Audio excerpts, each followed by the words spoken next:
C'est la maladie du chrétien. Il veut traduire les noms des gens, ce qu'il n'a pas le droit de faire. Regardez Jésus. Vous savez, Jésus, son nom n'était pas Jésus. J'ai parlé toute la nuit. Je n'ai pas arrêté de dire Jésus, Jésus. Mais ce n'était pas son nom. Quand il est né, sa mère l'a appelé Isho. En arabe, Issa, en hébreu. Isho, en hébreu classique. Yeheshua. C'est de là que vient Jésus. Il vient du mot hébreu latinisé. Ils veulent le faire sonner comme romain ou grec, pas comme juif. Isho sonne le juif. Ils ne veulent pas que le Dieu soit un juif. Ils veulent qu'il ressemble plus à un romain ou un grec. Alors ils le changent en Jésus-Christ. Le Christ. Christ n'a jamais entendu le mot Christ dans sa vie. Lors de sa seconde venue, s'il vient à Karachi, si les chrétiens de Karachi l'avaient reconnu et avaient dit « Jésus-Christ, Jésus-Christ », je dis à ces pauvres chrétiens qu'il ne se retournera même pas vers vous.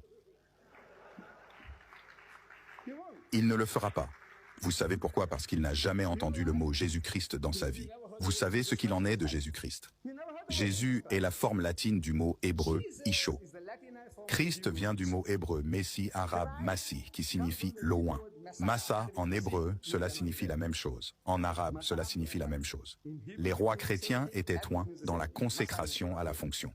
À partir d'aujourd'hui, vous êtes un imam. À partir d'aujourd'hui, vous êtes un évêque. À partir d'aujourd'hui, vous avez un dirigeant ou un roi. Ils ont fait cela. Alors le Messie signifie « celui qui est enveloppé ». Ils ont traduit cela en grec par « Christos ».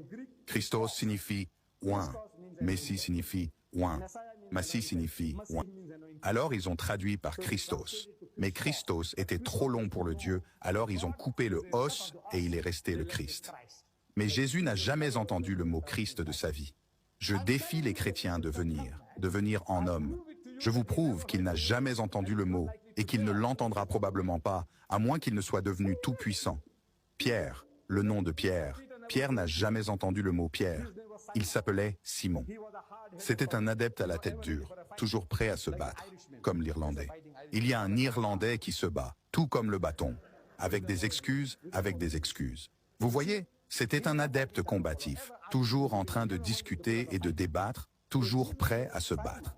Alors Jésus a dit, Simon en hébreu, « Et sur cette pierre, je bâtirai mon église. Sur ce fondement de ton austérité, de ton entêtement, je bâtirai mon église. » Qu'est-ce qu'il a dit? Il a dit en hébreu, « Céphas ». Alors ils ont traduit en grec, qui est Pétros, d'où on a maintenant le mot Pierre. Mais le pauvre Pierre, il ne sait pas qu'on l'appelle Pierre. C'est une situation étonnante, voyez-vous. Mais ce n'est pas parce que nous ne savons pas que ces types viennent et nous encerclent. Si vous le savez, où l'obtenez-vous? D'où vient le nom de